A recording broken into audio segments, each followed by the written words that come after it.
الرحیم السلام علیکم. میں نام سید معصوم ذریعہ میرے کو اس کا نام ہے علی نکی مہدی. آج آپ لوگ دیکھ رہے ہیں رمضان کی خصوصی ٹرانسمیشن جو کہ 14 رمضان مبارک پہ ہے. آج امام شب ولادت امام حسن مجتبیٰ ہے اور آج ہمارے ساتھ موجود ہے ہماری مذہبی اسکالر میڈیا اینکر پرسن ذاکرہ ڈاکٹر سرور عسکری صاحبہ. رسول خدا نے ارشاد فرمایا حسن و حسین جوانان جنت کے سردار ہیں. آج شب ولادت امام حسن مجتبیٰ سب سے رسول خدا ہے. سوال یہ ہے کہ امام حسن کا مقام و مرتبہ کیا ہے؟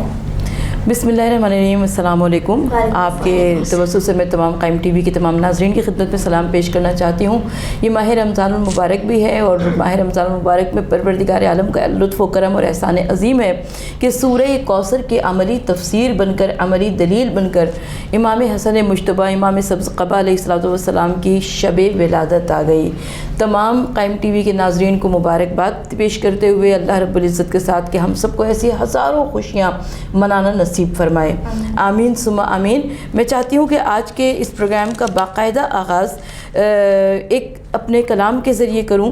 کہ کربلا خواب من کربلا آرزو، کربلا خواب من کربلا آرزو، کربلا زندگی کربلا جستجو، کربلا آگہی کربلا گفتگو، کربلا بے خودی کربلا کو بکو، کربلا خواب من کربلا آرزو.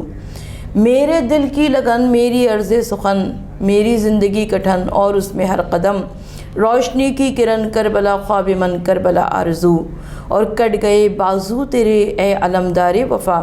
مشق جب چھت گئی آس یوں ٹوٹی میری، پانی سب بہہ گیا پرچم شہ بھی گرا، تو وہیں رہ گیا غازی با وفا، کربلا خواب من کربلا آرزو. روضہ شاہ خدا اور نہر القمہ، خیمہ گاہ حسین اور اصحاب وفا، یا حسین ابن علی روحی و قلبی فدا، رو پڑے شاہ خدا صاحب صدق و صفا، کہہ دیا یوں برملا میرے اصحاب وفا، نہ کسی کو ملے جیسے مجھ کو ملے، صاحبان وفا ان سے میں راضی ہوا، کربلا خواب من کربلا آرزو. یہ ایک مختصر سی نظم تھی جو کہ میں نے 40/2019 میں روضہ امام حسین علیہ السلام پر بیٹھ کر کہی تھی، اور اس دعا کے ساتھ کہ پروردگار عالم بارگاہ حسین ابن علی میں اس کو قبول مقبول فرمائے. معصومہ، بڑا خوبصورت سوال آپ کا امام حسن مجتبیٰ علیہ السلام کے حوالے سے. یقیناً ہم میں سے کون ایسا ہے جو کہ امام حسن مجتبیٰ علیہ السلام کی عظیم شخصیت سے واقف نہیں ہے. اس لیے کہ ائمہ طاہرین علیہ السلام میں آپ دوسرے امام ہیں اور چہاردہ معصومین علیہ السلام میں آپ کا تیسرا نمبر ہے. یعنی پہلے اللہ کے رسول صلی اللہ علیہ وآلہ وسلم، اس کے بعد مولا کائنات حضرت علی ابن ابی طالب علیہ السلام، پھر شہزادی کونین جناب فاطمہ الزہرا سلام اللہ علیہا، اور اس کے بعد امام حسن مجتبیٰ سبز قبا علیہ السلام. امام حسن مجتبیٰ علیہ السلام کی شخصیت کے متعلق ہم جتنا بھی عرض کریں اتنا کم ہے، اس لیے کہ مولا امام حسن مجتبیٰ علیہ السلام وہ ہیں کہ اللہ کے رسول صلی اللہ علیہ وآلہ وسلم کو مکے کی سرزمین پر جب لوگ ابتر کہہ رہے تھے اس وقت سورہ کوثر کا نزول ہوا، اور جب سورہ کوثر کا نزول ہوا تو اس کے بعد جناب فاطمہ الزہرا شہزادی کونین سلام اللہ علیہا کی ولادت ہوئی، اور اس کے بعد 15ویں رمضان کو سورہ کوثر کے عملی تفسیر بن کر امام حسن مجتبیٰ علیہ السلام کی ولادت ہوئی. اس لیے کہ در حقیقت نسل رسول چلی ہے جناب شہزادی کونین کے ان دونوں بیٹوں سے. آج پوری دنیا میں حسنی سادات اور حسینی سادات کرام موجود ہیں، اور اگر حقیقی اولاد کے طور پر دیکھا جائے تو ابھی بھی ایک فرزند زہرا ایسا موجود ہے کہ جس کے انتظار میں قیامت رکی ہوئی ہے. یقیناً امام عصر علیہ السلام جن کا لقب یوسف زہرا قرار پایا، تو دونوں طریقوں سے یعنی معنوی طور پر بھی اور حقیقی اولاد کے طور پر بھی شہزادی کونین جناب فاطمہ الزہرا کی اولاد آج پوری دنیا میں موجود ہے. آپ نے امام حسن مجتبیٰ علیہ السلام کی سیرت کے متعلق سوال کیا. یقیناً امام حسن مجتبیٰ علیہ السلام کی عظیم شخصیت ہمیں تاریخ میں نظر آتی ہے. یہ وہ عظیم شخصیت ہے کہ آپ کا ذکر بھی ہمیں ملتا ہے مسلسل، کیونکہ مدینہ منورہ میں امام حسن مجتبیٰ علیہ السلام کی ولادت ہوئی، اور اس کے بعد آپ نے لاشعوری طور پر کم سنی میں بچپنے کے عالم میں اور شعوری طور پر، کیونکہ امام پیدا ہوتے ہی امام ہوتا ہے، لہٰذا آپ نے ان تمام تر حالات و واقعات کو دیکھا جو کہ اللہ کے رسول صلی اللہ علیہ وآلہ وسلم کے ساتھ گزر رہے تھے، یعنی وہ تمام تر حالات و واقعات کے جس میں کبھی آقا صلی اللہ علیہ وآلہ وسلم اپنے جانثاروں کی جانثاری سے انہوں نے منہ موڑ لیا اور آپ جنگ احد میں پیچھے رہ گئے، کبھی آپ جنگ خندق میں اللہ کے رسول صلی اللہ علیہ وآلہ وسلم فرماتا ہے کہ جو آج مولا کائنات علی بن ابی طالب علیہ السلام کے لیے کہ آج کل ایمان کل کفر کے مقابل آیا ہے، یعنی یہ تمام تر حالات و واقعات ہوتے جو کہ امام حسن مجتبیٰ علیہ السلام دیکھ رہے تھے اور ان کی روشنی میں اپنے طریقہ امامت کو کارہائے امامت کو منتخب فرما رہے تھے۔ بہت بہت شکریہ ڈاکٹر صاحبہ۔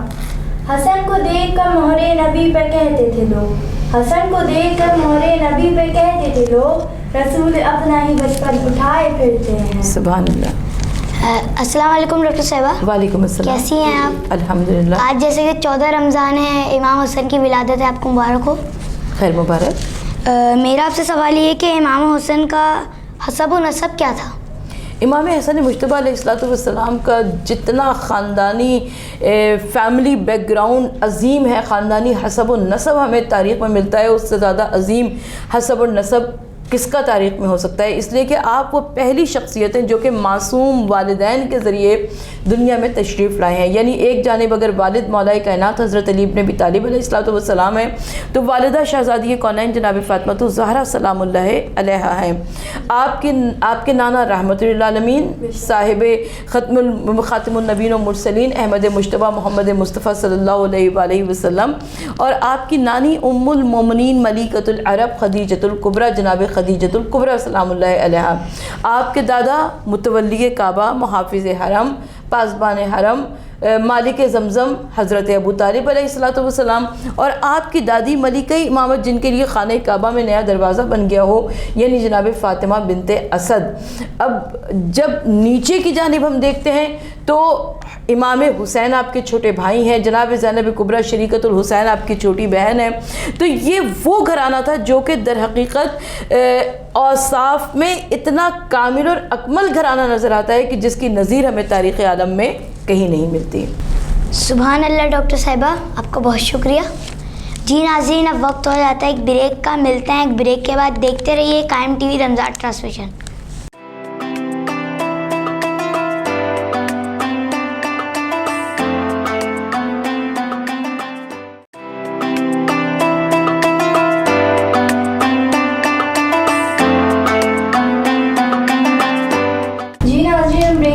آ چکے ہیں۔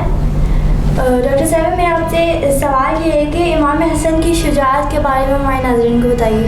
کیا کہوں میں امام حسن مجتبیٰ علیہ السلام کی شجاعت کے بارے میں، اس لیے کہ ہمارے یہاں جب بھی امام حسن مجتبیٰ علیہ السلام کے بارے میں بات ہوتی ہے تو ان کے علم کا تذکرہ ہوتا ہے، ان کے اخلاق کا تذکرہ ہوتا ہے، ان کے علم کا تذکرہ ہوتا ہے، لیکن امام حسن مجتبیٰ علیہ السلام کی شجاعت کے بارے میں بہت کم بات ہوتی ہے، بلکہ وہ شعر جو کہ ان دونوں شخصیات کا حوالہ قرار پایا کہ سبق سیکھے کوئی فاطمہ کے دل کے ٹکڑوں سے، کہاں پر صلح ہوتی ہے، کہاں پر جنگ ہوتی ہے، تو اس سے نتیجہ یہ نکالا جاتا ہے کہ شاید امام حسین علیہ السلام زیادہ شجاع تھے، جس کی بنا پر جنگ کا جو میدان تھا وہ امام حسین علیہ السلام کے ہاتھ میں آیا، اور صلح امام حسن علیہ السلام کے ذریعے امام حسن کے حلم اور ان کے خلق کو بیان کیا گیا، جبکہ ایسی بات نہیں ہے، دونوں جوانان جنت کے سردار ہیں، دونوں حسنین ملا کر اسی لیے کہا جاتا ہے کہ آپ کا دونوں کا مرتبہ اور مقام بہت عظیم ہے، دونوں کے لیے آسمان سے جنت کے جوڑے آئے، دونوں کی تحریر کے لیے جبرائیل امین آسمان سے فیصلہ لے کر آئے اور شہزادی کونین نے اپنا گلوبند توڑا اور جبرائیل امین نے آخری موتی کے 2 ٹکڑے کیے، آدھا امام حسن نے اٹھایا، آدھا امام حسین علیہ السلام نے اٹھایا، تو دونوں بھائی فضائل میں، مناقب میں، مرتبے میں ایک دوسرے کے ہم پلہ نظر آتے ہیں، تو یہ کیسے ممکن ہے کہ امام حسین علیہ السلام کی شجاعت کا تذکرہ اور امام حسن مجتبیٰ علیہ السلام کی شجاعت کا تذکرہ نہ ہو؟ یقیناً آپ بھی اتنے ہی شجاع تھے، بلکہ حضرت عباس علمدار کو آداب حرب و ضرب حضرت امام حسن مجتبی علیہ السلام نے سکھائے ہیں، اور وہ امام حسن مجتبی علیہ السلام کا خون ہی تھا جناب قاسم ابن حسن، کہ جب مقتل کربلا میں گئے تو صرف 13 برس کے قاسم، یعنی ایک جانب اگر آپ اپنے چچا یعنی امام حسین علیہ السلام سے فرماتے ہیں کہ چچا میں موت کو شاید سے زیادہ شیریں پاتا ہوں، اور دوسری جانب جب میدان جنگ میں جاتے ہیں تو یہ 13 برس کا بچہ اتنی عظیم المرتبہ جنگ کرتا ہے کہ جب عمرو بن سعد نے دیکھا تو کہا کہ یہ ایک سے ایک کے مقابل نہ آئے گا، سب مل کر حملہ کر دو، اور یہاں تک کہ جب امام حسین علیہ السلام اور حضرت عباس علمدار علیہ السلام پہنچے تو دائیں لشکر بائیں جانب اور بائیں لشکر دائیں جانب ہو گیا، اور حضرت قاسم کا لاشا پامال ہو گیا۔ تو یہ عظیم ترین شجاعت ہے امام حسن مجتبی علیہ السلام کی، جس کا تذکرہ ہمیں تاریخ میں نہیں ملتا ہے۔ سبحان اللہ۔ جی ڈاکٹر صاحبہ، میرا آپ سے سوال یہ ہے کہ امام حسن کی سخاوت کے بارے میں کچھ بتائیں۔ امام حسن مجتبی علیہ السلام کی سخاوت کا کیا کہنا، اس لیے کہ امام حسن مجتبی علیہ السلام کا دسترخوان امام حسن پورے مدینے میں مشہور تھا، انواع و اقسام کی نعمتیں ہوا کرتی تھی، اور ہر شخص کے لیے جو چاہتا تھا، چاہے اپنا آئے، چاہے پرایا آئے، چاہے غیر آئے، وہ آتا تھا اور امام حسن علیہ السلام کے دسترخوان سے مستفیض ہوا کرتا تھا۔ آج تک دسترخوان امام حسن علیہ السلام کی روایت جاری ہے، اور گھر گھر مومنین کے یہاں دسترخوان امام حسن علیہ السلام کو جاری کیا جاتا ہے۔ میں عرض کرنا یہ چاہتی ہوں کہ امام حسن مجتبی علیہ السلام کے دسترخوان سے متعلق جب بات ہوتی ہے تو مجھے ایک واقعہ یاد آتا ہے کہ ایک شخص آیا امام حسن مجتبی علیہ السلام کے دسترخوان پر، جس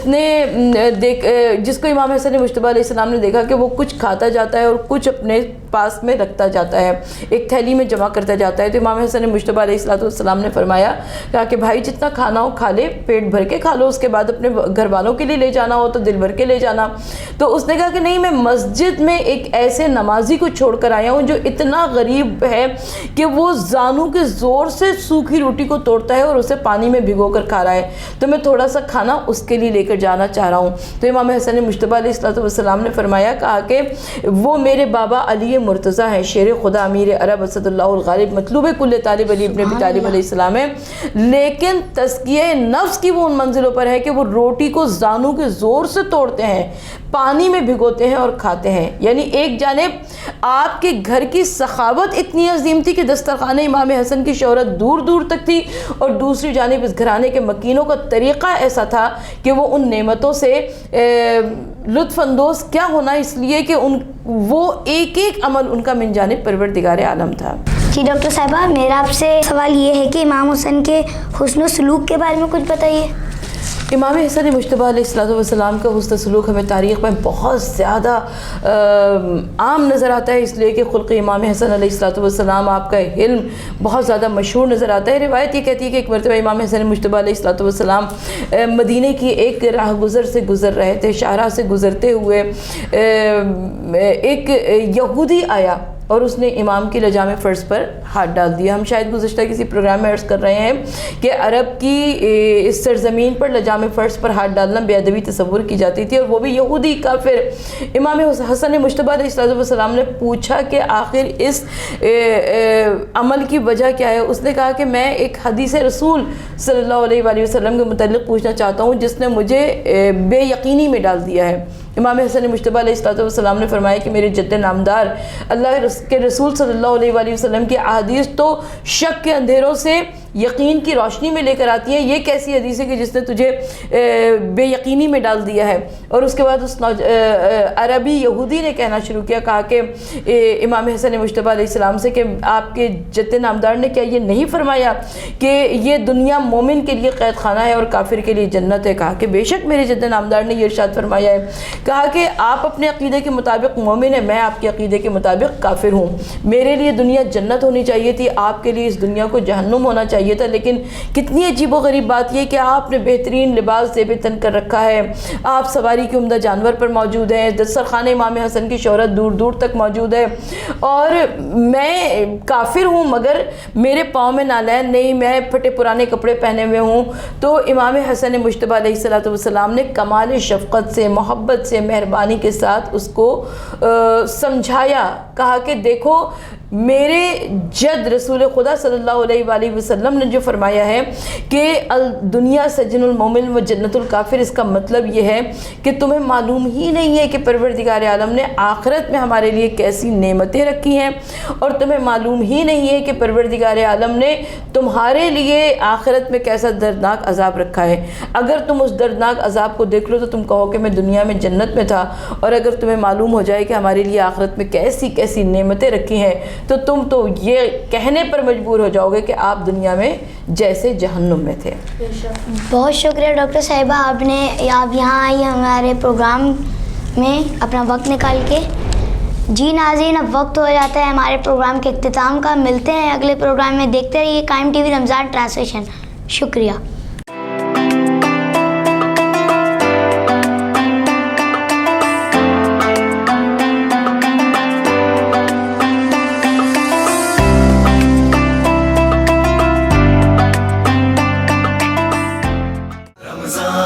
رمضان یوں قائم ہے، رمضان رمضان رمضان یوں قائم ہے، رمضان